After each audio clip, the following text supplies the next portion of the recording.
Hey, everybody. Welcome to the Rite in the Afternoon. So we are going to get started here today pretty much right on schedule, a little bit early today to make up for this morning. So I hope you're having a fantastic Monday. You know, it's a kind of gross gray day outside, which is a fantastic day for witchcraft. Yay for the clouds doing all of their cloud things and bringing out the rain, right? So what are we going to talk about today? Well, we're going to talk about a rite of naming or becoming the embodiment of a name. And now the modifications of this spell that I'm going to tell you about fall also into alignment with one that I did years ago, back in 2012, when I did this as my initiation into the higher end of the priesthood, where you become the embodiment of one of the gods that you are an extension of. And this is through divination. This is through an immersion to determine which one you are the extension for, right? So what's up, Mike? Hello, my brother. So this is the Alexander's Notebook, okay? So this is produced by the Hellfire Club. It's a 2-volume set. And basically what wound up the history of this is that Alexander stole the Book of Shadows from Gerald Gardner, and he made Alexandrian Wicca.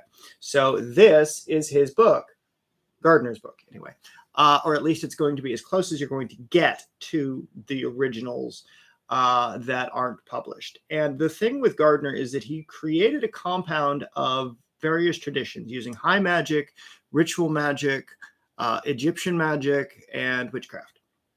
And Alexander's in this book is no different. He is directly referencing some of the works of the Egyptian mythos and the Egyptian magic that I have myself done, only the way that I did it was specific to the individual entity that I was attaching to myself. And so I drew out, or I rather drew from myself, this connection. Right? Like this name, the name of power, the key that lets you open the gates to the mysteries, right?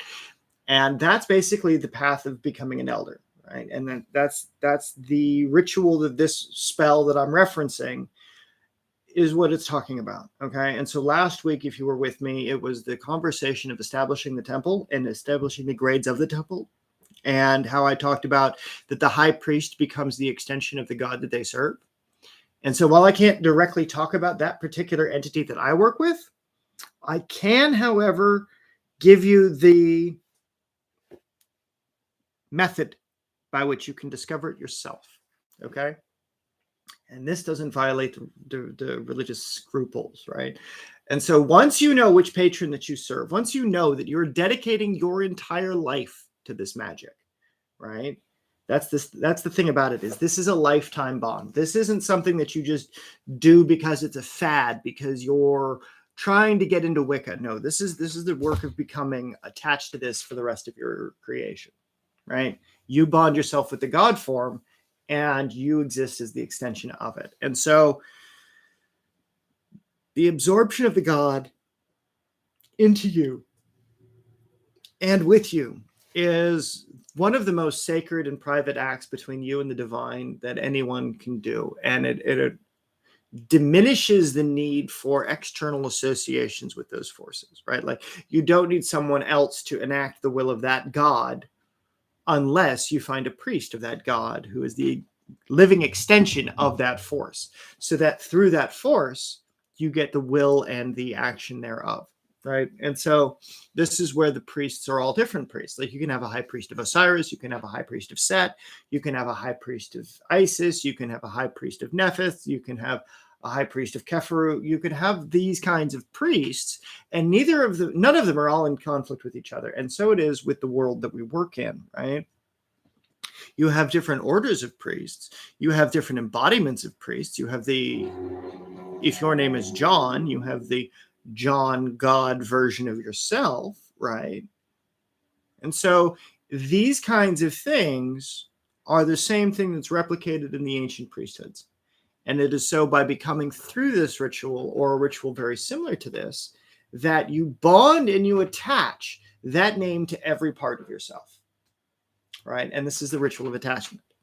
So it is the hair of name the god.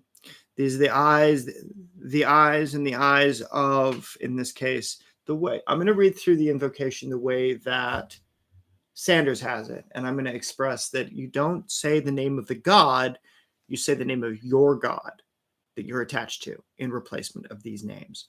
So the way that he wrote it is incorrect to the way that I used it. The way that I used it was built based on a manuscript that was given to me from the Egyptian Museum, or the Egyptian Depository in the British Museum, right? So it was translated, the ritual was prepared accordingly, and it was exact. And in this case, it opens up your body to become that God. Okay. And I can't stress this enough. This is not for amateurs. This is not for neophytes. This is for, you're going to walk a life path. This is how you do it. Okay. So the hair is the hair of Nu. The eyes are the eyes of Hathor. The face is the face of Ra. The ears are the ears of Uatu. The lips are the lips of Anpu. The teeth are the teeth of Serket. The cheeks are the cheeks of Isis. The arms are the arms of Ra Neb Tetu. The neck is the neck of Uat Chit. The throat is the throat of Mert. The breast is the breast of the lady of Sias. The backbone is the backbone of Set. The trunk is the trunk of the Lord of Ker Aha. The flesh is the flesh of Ah Shepfit. The belly is the belly of Sekhmet. The buttocks are the buttocks of the eye of Horus. The phallus is the phallus of Osiris. The thighs are the thighs of Nut. The feet are the feet of Ptah. The fingers are the fingers of Sa'ah. The toes are the toes of the living Uriel. Say this, sorry. And so it is the naming of every part of your body. My name is on my hands. My name is on my feet. My name is on my thighs. And you work your way up your body. And you do this in order to be able to finish off the patterning and the association on the cellular level. You're opening up every cell, every part of your body as an extension of the force which we're dealing with.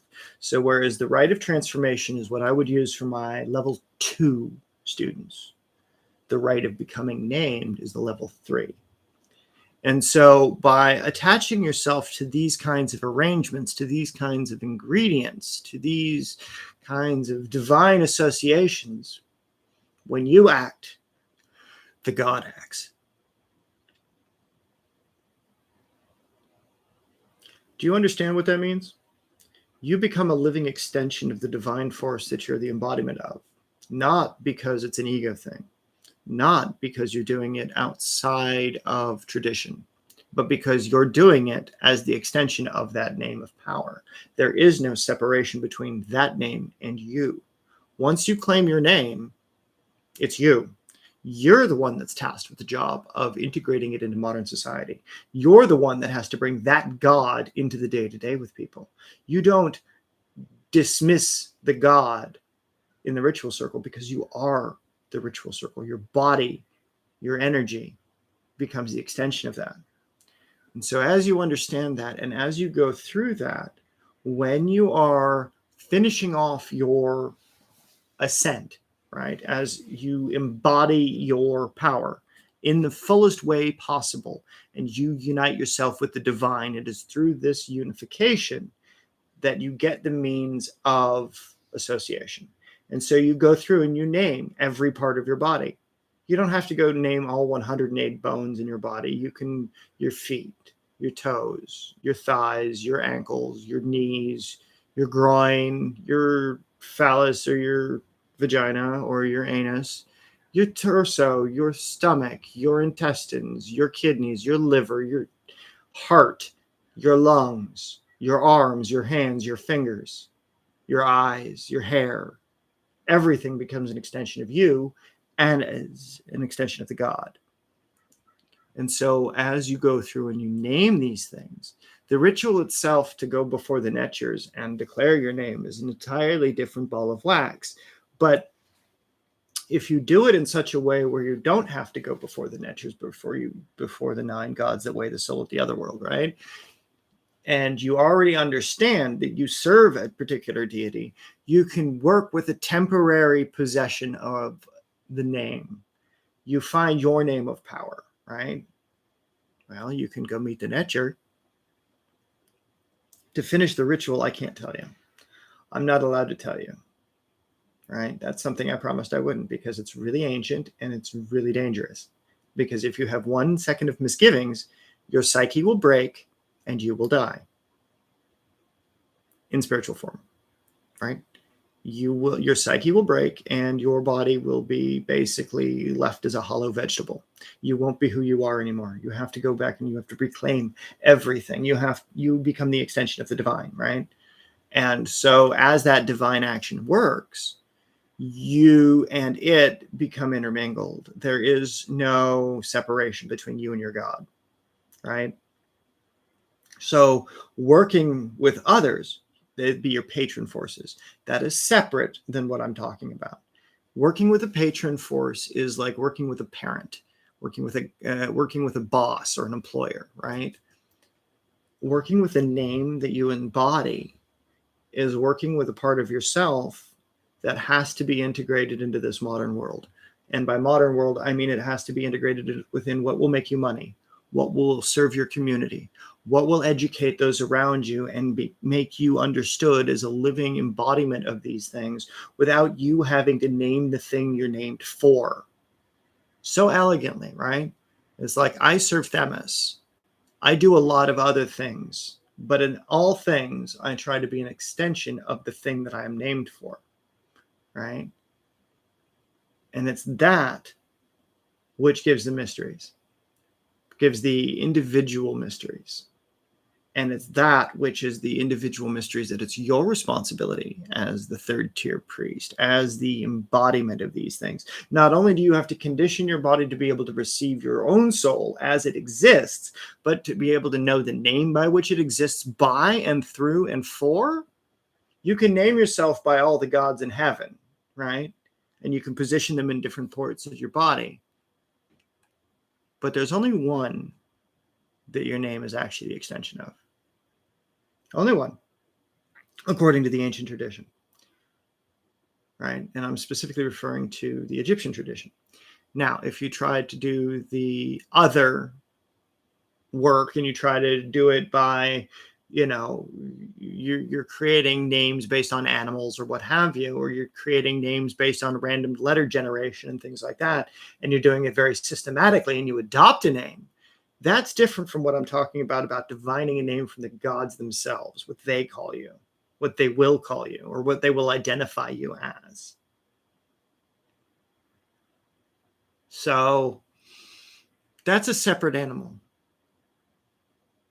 Be aware of that separation. Be aware that the way that invocation comes, that power comes in the application of your sorceries, as you build your invocations in command of spirits and lesser entities, and lesser being animal life versus mineral life versus human life versus divine life versus angels and the fallen, right? All of those are different orders of life. Each one of them falls on the scale of hierarchy.